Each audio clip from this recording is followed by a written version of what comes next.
Guys, आज का मेरा टॉपिक जो है वो पेरेंटिंग टिप्स पर है। Parenting tips as a parent, it's not about only single motherhood, it's about ये पेरेंट की तरह आपके इस तरह से आपके बच्चे को क्या चाहिए एज अ पेरेंट। तो उस पर कुछ मैं एक रोशनी डालना चाहूँगी। ये रोशनी मैं इसलिए डालना चाहूँगी क्योंकि मुझे मुझे फील होता है आई एम कॉन्फिडेंट बिकॉज मेरी पेरेंटिंग स्किल्स हमेशा से पसंद की गई हैं and by everybody around me and जो लोग मुझे जानते हैं वो भी, और जो लोग मुझे वैसे पसंद नहीं करते इवन वो भी मेरी पेरेंटिंग स्किल्स को हमेशा अप्रिशिएट करते हैं। सो दैट मीन्स कि मेरे पास एक सॉलिड ग्राउंड है कि मैं अपनी चीज़ें शेयर कर सकूँ आपसे पेरेंटिंग के नाते। तो पेरेंटिंग का क्या मतलब होता है? पेरेंटिंग में हमें दो लोग चाहिए होते हैं, एक मदर एक फादर। तो जब हम मदर की बात करते हैं तो हमें चाहिए होती है केयर, हमें चाहिए होती है नर्चर, हमें चाहिए होती है एक होम जिसमें हम आके जो हमारे सिर पे हाथ फेरे, जो हमें नरिशमेंट प्रोवाइड करे। Nourishment in the form of food, in the form of emotions, ये सारा नरिशमेंट जो है वो मदर प्रोवाइड करती है। तो ये एक बेसिक रिक्वायरमेंट है एक बच्चे की। And then father is something like जो हमें बाहर के वर्ड से कनेक्ट करता है, जो हमें एक वैल्यू सिखाते हैं, जो हमें एक स्ट्रॉन्ग बनना सिखाते हैं कि हर समय, जो हमें पनिशमेंट भी देते हैं, जो हमें बताते हैं कि भाई everything is not nourishment, there has to be certain discipline in life. तो वो हमें डिसिप्लिन सिखाते हैं। ये फादर का रोल होता है। अब दिक्कत क्या आती है? रोल बहुत बेसिक है और ये रोल किया जा सकता है। मदर अपना रोल निभा सकती है और फादर अपना रोल निभा सकते हैं। बट देखिए, लाइफ जो है, अभी हमारी जो लाइफ ये चल रही है वो इतनी बैलेंस्ड नहीं है। हमारी लाइफ में बहुत सारे चैलेंजेस हैं बिकॉज हम कलयुग में जी रहे हैं, तो चीज़ें बैलेंस्ड नहीं हैं। सबसे पहले अगर हम बात करें तो हमारी दिक्कत कहाँ पे आती है? हमारी दिक्कत आती है कि दोनों पर्सन्स वर्किंग होते हैं। तो अगर सपोज़ दोनों मदर और फादर वर्किंग है तो फिर बच्चों को वो नरिशमेंट और केयर नहीं मिल पाता। तो बच्चे क्या है बच्चों को दोनों तरफ से डिसिप्लिन मिल रहा है, दोनों तरफ से एक वैल्यूज़ मिल रही हैं, दोनों तरफ से एक ऐसा पर्सन मिल रहा है जो फादर लाइक है। Even mother is also father like in many manners and father तो फादर की तरह है ही है। तो उनको दो फादर्स का एक मिल रहा है, बैलेंस नहीं है। मदर वाला बैलेंस जो है वो मेंटेन नहीं हो पा रहा है यहाँ पे। तो यहाँ पे हमें क्या करना चाहिए? यहाँ पे बैलेंस मेंटेन करने के लिए, मदर का बैलेंस करने के लिए, एक तो हम ये सबसे पहले इंपॉर्टेंट चीज़ करते हैं मदर का बैलेंस करने के लिए। एक तो ये करते हैं कि देखिए, दादा दादी के साथ रहा जाए, ठीक है ना। तो मतलब उनके जो भी दादा दादी हैं, आप उनके साथ रहोगे तो आपको वो मदर का जो बैलेंस जो मेंटेन नहीं हो पा रहा है, जब मदर वर्किंग है तो वो दादा दादी वो कमी पूरी कर लेते हैं। प्रॉब्लम का यहाँ पे ये है कि भाई अब दादा दादी जो है और के साथ भी मदर की नहीं पड़ती है, क्योंकि mother is working and generation gap आ जाता है। एंड जो नेक्स्ट जनरेशन के पेरेंट्स हैं वो ये चीज़ समझ नहीं पाते हैं बहुत तरीके से। और इवन जो मदर भी होती हैं वो भी बहुत ज़्यादा अपनी लाइफ को जीने के लिए उनको लगता है कि उनको समझाना नहीं है दूसरी जनरेशन को, वो नहीं समझाना चाहती हैं। कभी कभी ये भी चीज़ आ जाती है। तो because of the generation gap बहुत डिफरेंसेस आ जाते हैं between the mother and also her in laws. तो वो सपोर्ट जो है ज़रूर मिलता है बच्चों को, बट प्रॉब्लम क्या होती है यहाँ पे? मदर की पर्सनालिटी सफ़र करती है बिकॉज मदर को कॉम्प्रोमाइज़ ओवर करना पड़ता है। तो वो चीज़ एक दिक्कत आती है। तो यहाँ पे हमें समझना यही है कि या अगर आप वर्किंग हैं तो definitely there needs to be a helping hand. तो अगर वो मदर नहीं है, तो अगर वो दादा दादी नहीं है, तो फिर वहाँ पे आपका नैनी का रोल आ जाता है। तो हम अब नैनी को भी रोल दे सकते हैं। हम टेक केयर्स का भी मैंने सब कुछ किया हुआ है। मैंने सब कुछ किया हुआ है बिकॉज जब मैं वर्किंग थी, बट मैं अपनी स्टोरी में बाद में बताऊंगी। But yeah there has to be some mother figure. अब suppose mother is working no, so you have to have some replacement for that. तो it can be, you can't go just कि भाई mother और father दोनों work कर रहे हैं और हम कोई रिप्लेसमेंट भी नहीं चाह रहे हैं, तो ऐसा तो नहीं होता है। तो हमेशा हमें ये देखना पड़ेगा कि कहाँ पे बैलेंस मेंटेन नहीं हो रहा बच्चों के लिए। बिकॉज फिर बच्चे जब अगर सपोज बच्चों को केवल और केवल मदर फादर वर्किंग होंगे और फादरली प्यार मिलेगा, तो क्या होता है, बच्चे ना बहुत गुस्सेल हो जाते हैं और उनके अंदर बहुत ज़्यादा एंगर इश्यूज आ जाते हैं। और वो बहुत इंटेलिजेंट भी होंगे और बहुत टैलेंटेड भी होंगे और बहुत ज़्यादा आपकी स्कूल लाइफ में भी बहुत अच्छी चीज़ें दिखाएंगे, अपना टैलेंट दिखाएंगे सब कुछ। बट उनके अंदर वो सॉफ्टनेस की कमी हो जाएगी, स्टेबिलिटी की कमी हो जाएगी बिकॉज मदर उनको टाइम नहीं दे पा रही है। दादा दादी का भी प्यार नहीं है। और अगर सपोज दादा दादी का भी प्यार अवेलेबल नहीं है तो गो फॉर डे केयर्स। बहुत अच्छे डे केयर्स अवेलेबल हैं, बहुत अच्छे डे केयर्स अवेलेबल हैं। अगर आप डे केयर्स में भी संतुष्ट नहीं होते तो आप नैनीज़ के साथ भी अपना वो कर सकते हो। देखिए आपको क्या होता है ना, एक ट्रस्ट करना पड़ता है यहाँ पे, ये ट्रस्ट का प्रोसीजर है। सो अगर सपोज़ आपको कभी कभी ऐसा भी होता है नहीं अवेलेबल होती फैमिली, तो आपको ट्रस्ट करना पड़ेगा ना, बाकी पर्सन पे भी ट्रस्ट करना पड़ेगा। एक नहीं, दो नहीं, तीन नहीं, चार नहीं, पांचवी पर्सन जो है आपके बच्चे की केयर करेगी। अगर आप इंटेंशन सही रखते हो आपको अच्छी अच्छी हेल्प मिलेगी। बट आप अगर वही वाले वीडियोस देखते रहोगे जिसमें एक लेडी ने परेशान किया बच्चे को और डे केयर में सब कुछ हो रहा है, ऐसे गंदे वीडियोस अगर आप देखोगे तो आप कभी भी किसी पे ट्रस्ट नहीं कर पाओगे। So this is not correct, don't see such videos. ये वीडियोज़ जो है बहुत ही हानिकारक और घातक हो सकते हैं।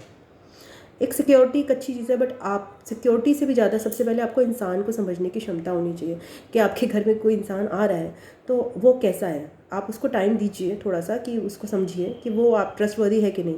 अगर वो आपके विश्वास पे खरा उतरता है तो आपको उसमें इस घटिया वीडियोस देखने की ज़रूरत नहीं है, आप उस पर ट्रस्ट कर सकते हो, बिकॉज वो भी इंसान है ना। आप अगर अच्छे इंसान हो तो आप दूसरे अच्छे इंसान को पहचान ही लोगे विद इन सम टाइम। सो या तो मदरिंग का जो होता है, मदर का जो पार्ट है हम कहाँ कहाँ से पूरा कर सकते हैं। मदर का पार्ट मैंने बताया, एक तो मदर अगर वर्किंग नहीं है तो बहुत ही अच्छी बात है, वो घर पे वो कर सकती है। हाँ, अगर मदर वर्किंग है तो प्रेफरेबली वो वर्क फ्रॉम होम भी कर सकती हैं, जिससे भी बहुत बड़ा एक पार्ट सॉल्व हो जाता है। इसके अलावा आगे आगे आने वाले समय में मैं ये भी देख रही हूँ कि कंपनीज़ जो हैं बहुत ज़्यादा लीनियंट होने वाली हैं मदर्स के लिए, बिकॉज कंपनीज़ ने बहुत बेड़ागर किया हुआ था अभी तक। वो लोग ओवर मदर्स को भी, फादर्स को भी ओवर यूज़ करने की कोशिश कर रहे थे। तो I think so that's best thing to give them back is just quit the jobs, because उनको तभी समझ में आएगा। अपने लिए थोड़ी रिस्पेक्ट रखिए, ऐसे कामों में मत जाइए जो आपके लिए 12 घंटे आपसे काम लेना चाहते हैं, because you have a life. वो आपकी लाइफ अगर नहीं आपको जीने दे रहे हैं, they are not worthy to sustain. और ये आप एक साइकिल चलाओगे ना तो वो साइकिल से ही उनको एक सबक मिलेगा ऐसी कंपनीज़ को। मदर का प्यार जो है दादा दादी दे सकते हैं, मदर का प्यार नानी भी दे सकती है, मतलब नॉट कम्प्लीटली, बट वो बैलेंस मेंटेन करा जा सकता है। इवन डे केयर भी दे सकता है। सो आपको देखना है कि आपको कहाँ से चाहिए। इवन अगर सपोज किसी स्टेट में मदर ज़्यादा वर्किंग है, फादर घर पर रह सकते हैं, फादर जो है उनको ईजी जॉब है तो फादर भी दे सकते हैं। इट्स नॉट लाइक कि मदर का प्यार केवल मदर ही देती है। अभी आ गई है मेरी बेटी एक और। अब आते हैं फादर के प्यार पे। फादर का प्यार क्या होता है? फादर का प्यार होता है डिसिप्लिन प्रोवाइड करना। सो फादर का प्यार क्या कहाँ पे नहीं मिलता है? फादर का प्यार वहाँ पे नहीं मिलता है जहाँ पे फादर बहुत ज़्यादा काम करते हैं। अगर सपोज़ कोई फादर जो है दिन में 8-9 घंटे से ज़्यादा काम करते हैं तो अब क्या होगा, बच्चे जो है केवल मदरली प्यार में रहेंगे, मदर डिसिप्लिन नहीं दे पाएंगी। बिकॉज मदर को सपोज अगर मदर घर पे भी रहती हैं तो वो बहुत ज़्यादा केयर करेंगी, इतना ज़्यादा केयर करेंगी उनके लिए कि वो कहेंगी चलो कोई नहीं, मैं बैठी हूँ तो मैं बर्तन भी उठा लेती हूँ, मैं ये भी कर लेती हूँ, मैं वो भी कर लेती हूँ, तुम्हारे सारे काम, मतलब जो काम बच्चे करने में सक्षम हैं एक एज के बाद वो भी मदर करने लग जाएंगी, तो बच्चे बिगड़ जाएंगे। तो ऐसे बच्चे जिनके फादर्स जो हैं वो बहुत ज़्यादा ऑफिस में काम करेंगे, बहुत ज़्यादा अपना वर्क लाइफ बैलेंस बिगाड़ के रखेंगे, उनको फादरली एक निगरानी नहीं मिल पाती है। जब वो निगरानी नहीं मिल पाती है तो क्या होगा, वो बच्चे बिगड़ जाते हैं, वो बच्चे लेज़ी हो जाते हैं, वो बच्चे बहुत ज़्यादा सॉफ्ट हो जाते हैं और उनको मतलब कोई भी चीज़ मतलब तगड़े तौर पे वो कर नहीं पाते हैं, बिकॉज वो बहुत ही सॉफ्ट लाइफ के आदी हो जाते हैं, लेजीनेस के, इनडिसिप्लिन के आदी हो जाते हैं। सो ये यहाँ पे फादरली जो है प्रॉब्लम। अब फादर को अगर सपोज एक्स्ट्रा काम करना है तो वहाँ पे कहीं ना कहीं मदर को उसका रोल अपनाना पड़ेगा, मदर को थोड़ा स्ट्रिक्ट होना पड़ेगा। मदर फिर वो मदरली वाली चीज़ नहीं कर सकती जब तक, अगर सपोज़ फादर बाई चांस उनको बाहर काम करना पड़ रहा है किसी भी वजह से, तो मदर को थोड़ा स्ट्रिक्ट होना पड़ेगा। फिर वहाँ पे वही सिमिलर रोल आता है। सिमिलर रोल किसका आता है? दादा दादी का आता है, डे केयर का आता है, और क्या कहते हैं, नैनी का आता है। तो मदर सारे रोल्स इकट्ठे नहीं निभा सकती, लेकिन तो दो लोगों का काम एक बंदा नहीं कर सकता। अगर सपोज़ एक बंदा करने की कोशिश करेगा तो फिर बच्चों की पेरेंटिंग में नुकसान होगा। तो यहाँ पे हमें हेल्प लेनी है, और एक और चीज़ की हेल्प ले सकते हैं, एक्सटेंडेड फैमिली की हेल्प ले सकते हैं। ठीक है ना, केवल दादा दादी नहीं होते, नाना नानी भी होते हैं और आपके कज़न्स भी होते हैं। टाइम टू टाइम उनको इन्वाइट किया जा सकता है for taking care of kids, and also friends को।